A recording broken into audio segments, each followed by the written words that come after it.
그러면 왜 김일성 영생교로는 왜 북한을 가지고는 김장을 안 담그냐 미국이. 우선 첫째 하나가 북한이라는 그 존재 자체가 치명적 위험성을 제거하는 문제예요. 북한을 해방시킨다는 게. 핵 탄도미사일 중국 도발 대행업자를 제거해버리는 거 아니에요.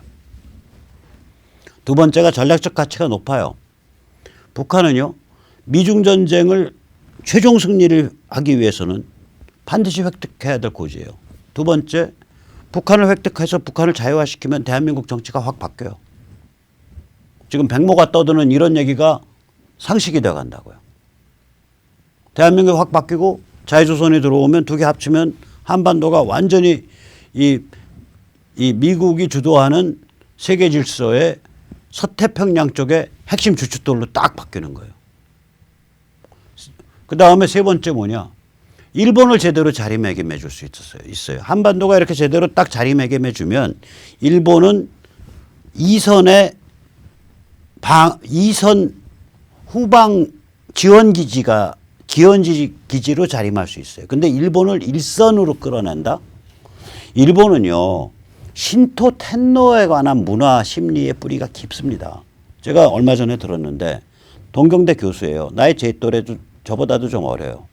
케임브리지에서 훈련받은 사람이야. 이 사람이 교실에서 하는 얘기가 뭐냐. 이런 얘기를 한다는 거예요. 개인, 자유, 민주주의 이런 건 모두 유대 기독교 전통과 깊은 관계가 있는 개념이다. 그런데 우리 일본인은 신토 텐노 전통에서 출발한다. 그러므로 우리의 사회적 담론과 법률에서 개인, 자유, 민주주의 이런 건 모두 다 삭제해야 한다. 일본은요, 이 한국 외에는 일본을 깊게 세계랑 연결시켜줄 통로가 많지 않아요. 이 세계와의 연결 통로가 끊기면요, 저 사람들은 한 커플, 두 커플, 세 커플 깨면 뭐가 나올지 몰라요. 일본을 중국과 맞짱을 뜨는 그 전선의 최전선으로 내세운다. 일선으로 내세운다. 이건 미국의 장기적으로 악몽이고 최악의 수입니다. 중국과 맞짱 뜨는 최전선에는 한반도가 딱 서야 돼요. 그게 우리 운명이에요. 일본은 이선이에요. 우리는 왕좌의 게임에서 나오는 북쪽 왕국. 존 스노우의 왕국. 그 운명이라고요. 그게 우리 팔자예요. 거기서 우리가 번영하는 거예요. 자, 그러면 다시 말하자면 전략적 가치가 뭐냐. 중국 미중 전쟁의 최종 승리를 위해, 그 다음에 한반도라는 무지하게 중요한 주춧돌의 확보를 위해, 그 다음에 그것에 의해서 일본의 자리매김을 위해, 이건 전략적 가치가 굉장히 높은 거예요. 그러니까 이거 시간 끌면서 뭐 그냥 너 대충 살아 해서 고립화시켜서 내버려 둘 일이 아니라고요. 김장 재료가 아니에요. 그 다음에 인도주의적 명분이 있어요. 2,500만 아우슈비츠가 해방되는 겁니다. 북한 급변사태 일어나고 CNN부터 해서 쫙 그 해외 미디어들이 북한 방방곡곡을 다니고 꽃제비 찍고 뭐 찍고 그러면 그거 보면서 사람들이 펑펑 울 거라고. 그거 보면서 대한민국이 펑펑 울고 전 세계 인류가 펑펑 울어요. 휴먼 드라마가 펼쳐지는 거예요. 네 번째, 소요 비용이나 대가가 효과 대비해서 껌값이에요. 아프간이나 이란은요, 협조를 받을 수 있는 현지인 혹은 아프간 문화를 아는 자, 언어와, 이거 구하기 힘들었어요. 이라크도 마찬가지예요. 평정 건설을 할 수가 없었다고요. 인적 자원풀이. 대한민국은요, 이제 60에서, 여기 60, 나이 60은 펄펄하잖아요. 옛날 나이 45 정도 되는 건강 아니에요. 퇴직하고 나서 목숨 걸고 거기 가서 다시 인간을 부활시켜 놓고 사회를 건설하겠다라고 내 전문성을 가지고 그럴 사람들이 여기에 줄 세우면은 한 200만 명, 100만 명 나올걸요. 거기 나 목숨 포기각서 써놓고. 또 한국 사람들 요란벅적하잖아요. 열정적이잖아요. 그러니까 소요 비용이 이게 껌값이라고요. 그래서 이게 이런 요소로 해서 저건 김장의 재료가 아니라 저건 올코트 프레싱 대상이에요. 저거 먹으면 다 먹는 건데. 그래서 이거 이제 눈앞에 닥친 거죠. 자, 그런 면에서 쓰나미를 믿으면 친미 트럼프 꼬붕이냐 웃기는 소리 하지 마셔. 우선 첫째 핵과 미사일 문제는 처음부터 미중 관계 부분 집합이에요. 그래서 제가 옛날부터 말했던 거예요. 왜 핵미사일을 우리가 다 감당하려고 그래? 그거 저거 중국 애들 꼬붕이고 그건 글로벌한 문제니까 미국이 감당해야지. 그리고 우린 뒤에서 좀 거들면 되는 거지. 두 번째, 분단을 유지할 거냐 해체할 거냐는 미중 관계 부분 집합이에요. 1950년 10월 달에 우리가 휴전선을 우남 이승만과 메가로가 손을 잡고 휴전선 돌파했을 때 트루만의 반대를 무릅쓰고 그래서 보급도 없이 그 여름 가을 군복 갖고 그 장비 갖고 갔다가 개처럼 깨져 갖고 밀려났을 때 그리고 미국 메가더 쫓겨나고 그 다음에 우남 이승만 대통령은 완전히 미국에서 개또라이 취급받고 이때 이미 미국은 분단을 선택한 거예요. 분단 유지를. 1950년 더 나가서 1945년에 그 74년 만에 분단을 해체할 거가 심각하게 고려되고 있는 거라고요. 지금 저 쓰나미는 미국이 분단 해체를 선택할 수밖에 없게 된다라는 신념이라고요. 우리 신념이 그 현실을 만듭니다. 왜냐면 우리가 그 말 퍼뜨리고 그런 행태를 한국에서 보여주니까. 신념이 현실을 만든다고요.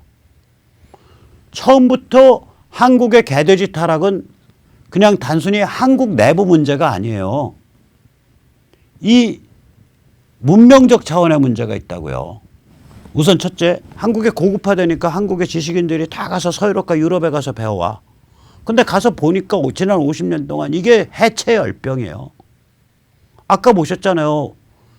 1994년에 저 PC 좌빨 사회운동가 웬디 셔먼이 클린턴 행정부에서 북핵 합의를 주도하고 오바마 행정부에서 2010년대에 이란 핵 합의를 주도할 정도로 미국이 망가져 있다니까요. 조셉 윤 같은 자가 미국의 총괄 한국 쪽 대빵으로 와서 한국 정치를 휩쓸고 다닐 정도로 미국에 망가져 있고요. 성김 같은 소심한 그 국무성 관리가 대사로 나올 정도로 한국이 개차반 대접받는 거예요. 그 얘기는 무슨 얘기냐면 여기는 그냥 분단 가는 나라야. 저거 뭐 북핵 좀 있지만 쟤들 결국 달라서 그냥 가야 돼. 이러니까 성김을 보내죠. 리차드 러퍼트 칼 맞아서 뭐 용감한 것 같이 보이지만 그 사람도 별 볼 일 없는 사람이라고요. 급수가. 해리 해리스 보세요. 여기는 인도태평양 그 사령부 사령관 아닙니까? 급이 다른 거예요, 급이. 그러니까 미국과 서유럽이 완전히 해체 열병에 시달려 있으니까 여기서 간 인문학 한다는 사람, 철학 한다는 사람, 무슨 그다음에 거기 미국 가서 신학 배워온다는 사람. 아니 김일성 영생교도 기독교의 일종이다. 그러니까 두 개 기독교하고 김일성 영생교 튀겨가지고 통일신학 만들자라고 떠든 사람이 유니온 신대와 예일 신대 나온 노종선이 아니에요. 러퍼트 칼질한 날 옆에서 늙어갖고 그 나이도 적지 않은 사람이 옆에서 유인물 들고 서 있던 사람. 그 정도로 망가졌다고요, 미국이. 서유럽이 정신머리가. 50년 동안. 그럼 거기 가서 우리가 잘 살게 되니까 유학생이 없었으면 나 가난해갖고 간신히 일본이 나가서 좀 배우고 왔었으면 차라리 관점은 아주 협소한 부국강병 애국주의지만 그런 종류의 열병은 안 걸려왔을 텐데 이게 잘 살게 되니까 다 미국 가서 배워와갖고 유럽 가서 배워와갖고 전부 그걸로 PC 좌빨 관점, 해체 관점으로 딱 눈에 그 곱태가 끼어갖고 온 거예요. 콩깍지가 씌워서. 그래서 대한민국 교수니 뭐 가방 끈긴 해외 박사니 또 국내 박사니 이게 다 망가져 버린 거예요.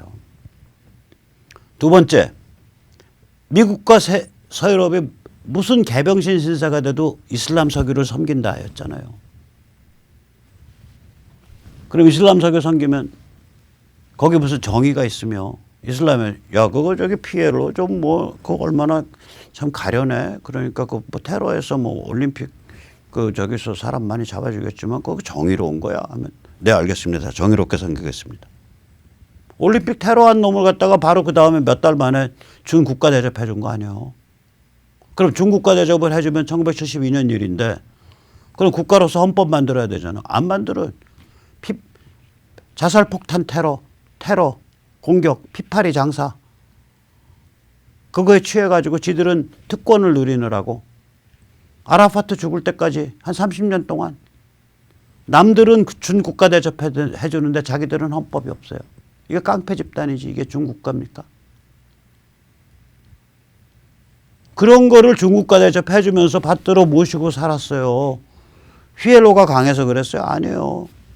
이슬람 석유 권력이 있으니까 그 눈치 보는 거죠. 이 와중에 미국과 중국이 열애에 빠졌잖아요. 미국과 중국이 열애에 빠지면 한반도도 중국과 열애에 빠져요.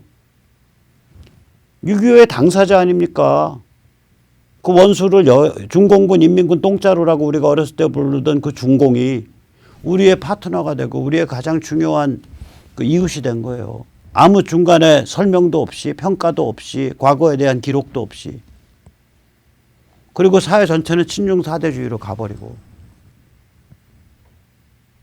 이게 다 보면 뿌리가 우리 내부의 뿌리가 아니라 외부의 뿌리예요. 거기다 평양은 70년 동안 집요하게 70년이라는 건 무슨 얘기냐면 74년 동안 집요하게 할아버지, 아들, 손자로 이어 3대에 걸친 간첩도 3대예요. 김일성내만 3대인가? 간첩도 3대일 거라고. 그 집안 가업이 간첩일 수 있어요. 그걸 만들어냈고. 이런 다 바깥의 원인들이에요. 이거는 지금 평양의 집요한 공작, 미국의 이상한 그 이슬람 석유 섬기기 뭐 이상한 좀 필요했죠. 우리가 다 석유에 의존하니까. 미국의 이상한 중국과의 미래 이상하지 뭐 필요하죠. 소련과 중국 사이에 쐐기를 박는 게 중요했으니까. 거기다가 미국과 서유럽을 휩쓸어서 우리가 배워온 해체 이게 다 작용을 한 거예요. 우리한테는. 그래서 대한민국 정신이 무너질 지경에 이르렀는데 거기에 결정적으로 우리가 물질주의에 빠져갖고 풍요해지니까 전쟁이나 평화냐 이제 지킬 게 많아지니까 북한을 도덕적으로 판단하면 저거 인세의 지옥이야라고 판단하면 대결의식을 갖게 되고 대결의식을 가지면 전쟁에 가까워지는 것 같고 이러니까 너 전쟁 원해 평화원해 평화원 하는 거 맞지? 그럼 북을 인정해야지. 물론 걔도 문제는 많아. 하지만 이웃으로 인정해. 같은 우리 민족 아니야 결국. 좀 집어주면서 이렇게 길들여 가면 걔들도 좀 바뀌어가는 거 아니야? 너 왜 이렇게 수국 꼴통 반공 전쟁광이냐? 이런 게 사회를 지배해버린 거 아니에요. 우리의 책임은 뭐냐? 정신적 저항의 근거지를 만들지 않고 알만하고 살만하고 힘께나 쓰고 말께나 쓰는 만한께나 종족 전체가 특급 개돼지로 타락해버린 게 우리의 책임이에요. 사회 전체가 그 방향으로 흘러갈 수밖에 없다 그래도 곳곳에 정신의 근거지가 있었어야 된다고요. 정신의 전쟁을 위한 근거지. 이게 거의 없는 거예요. 이런 얘기를 하는 게 왜 백모밖에 없냐고 거의. 이런 정치 철학 역사 이거 섞어서 전체를 보는 게 말이 안 되잖아요. 그래서 국민 전체의 관념과 문화가 개돼지화되는 그게 우리의 책임이에요. 우리 책임은 뭐냐면 전체 추세가 어쩔 수 없었다 그래도 싸움의 근거지들과 그 싸움의 흔적들이 남아 있어야 되는데 그게 없는 거예요. 그게 너무너무 가슴 아픕니다. 자, 그렇지만 또 이게 막히면 뚫린다고 그러다 보니까 안으로는 치욕 모멸스러운 그런 지경에 도달해 있잖아요. 어떻게 조국이 같은 거를 계속해서 법무장관 안 치겠다고 저 지경까지 이르르는 거를 방치할 수밖에 없는 그런 상황이냐고. 우리가 이 정도로 무력해졌냐고. 그러니까 안으로는 이거는 완전히 아무 희망도 없는 것 같이 보여요. 밖으로는 자유혁명과 보수혁명, 문명에 의한 문명을 위한 문명의 전쟁이 진행되고 있죠. 홍콩 같이. 이 기이한 긴장, 기이한 컨트라스트 아니에요. 생명과 죽음, 밝음과 어둠. 이 긴장과 컨트라스트 속에서 우리 정신이 부활하는 거거든. 그리고 우리가 지금 부활해서 씨앗과 DNA를 만들어 놓으면 평양이 붕괴하고 북한이 해방되는 그 쓰나미가 닥쳤을 때 이게 우후죽순처럼 퍼져나갈 것이다. 이렇게 생각을 하는 거죠. 자, 이러면 이제 야, 너 그런 쓰나미 자꾸 밀면 너 그 트럼프빠 아니냐. 혹은 바깥에 기대할 그런 그 사대주의, 배회주의 아니냐. 천만에. 우리가 기대하는 건 인류와 문명이에요. 그리고 우리는 인류와 문명에 이거를 기대할 자격이 있어요. 세 가지 우리가 공적이 있거든. 지난 70여 년 동안. 우선 첫째, 스탈린 모택동의 군사 팽창주의를 막아낸 게 우리입니다.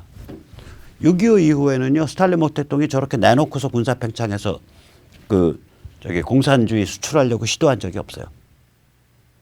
베트남도요, 내놓고서 시도한 거 아니에요. 그 호치민이라는 자생적 월맹이라는 자생적 공산 세력의 성공이 있어서 그걸 도와서 간접적으로 작용했지 막무가내로 밀고 들어간 적이 없다고요. 아프간은요, 소련이 막무가내로 밀고 들어간 게 아니라 원래 친소 정부였는데 거기에서 내부적으로 반란이 생기니까 그거 지원한다고 들어갔다가 수렁에 빠진 거예요. 생짜배기로 막무가내로 밀고 들어간 적이 제가 알기로는 없습니다. 6.25 이후에는. 두 번째, 우리가 박정희 정부 때 박정희 리더십 아래서 우리 선배 세대가 세계 시장 속에서 수출 경제로 번영할 수 있다는 그 후진국 경제개발 모델을 증명했어요. 두 번째. 그게 두 번째. 세 번째. 이 모델을 증명함에 따라서 우리를 모델로 삼아서 중국의 개혁개방, 베트남의 개혁개방, 동구소련의 붕괴가 촉발됐어요. 우리가 74년 동안 분단 이후 인류에게 세계에 중요한 기여를 한 거예요. 이제 마지막 기여가 남아있는 거예요. 뭐냐? 이런 개돼지 상태의 민족이라도 이렇게 깊게 병들어 있어도 여기에서 뭔가 씨앗이 만들어질 수 있고 이 씨앗이 평양 붕괴라는 쓰나미 계기가 왔을 때 폭발적으로 성장해서 안으로는 우리 자신의 자유시민의 정치 문화를 급속하게 성숙시키고 밖으로 북쪽에 대해서는 2,500만 반짐승과 같은 상태까지 전락한 반인, 반수, 절반 사람, 절반 짐승인 존재들을 인간으로서 순식간에 부활시키는데 기여할 수 있다. 이걸 증명해내는 게 우리의 닥친 네 번째 사명이고 그 사명이 우리 세대의 사명입니다. 그러니까 연세 드신 분들은 오래 사셔서 박수로라도 도와주셔야 되고 또 조금이라도 움직일 수 있는 사람들은 거기에 이제 우리가 좀 뭘 할 수 있을까 고민을 좀 많이 해보고 같이 움직이시죠. 자, 그런 의미에서 지금 뭐 자유한국당 지금 개판인데 자유한국당의 원내대표 나경원이 이번에도 또 이상한 문재인 간첩 같은 짓 했죠. 그래서 계속 견제구를 넣어줘야 되고 정신머리 못 차리면 결국에 가서는 정치 생명을 끊어버려야 돼요. 그래서 이러한 정당을 초월한 이 자유시민 네트워크가 유권자 네트워크가 어떻게 형성될 수 있을 것인가 그 모델 케이스를 만들려고 우리가 내일이죠. 9월 5일 오후 7시 무지개 식당 이수역 11번 출구에서 만나서 이제 같이 식사하고 환담하는 자리가 있습니다. 이 동작을구, 동작구 이런 데 사시는 분도 굉장히 중요하고 당연히 나오셔야 되지만 다른 지역에 계신 분들도 오셔서 같이 고민을 하시고 이렇게 고민하시다 보면 얼마 전에 경기 남부도 만들어졌고요. 경기 서남부도 만들어졌거든요.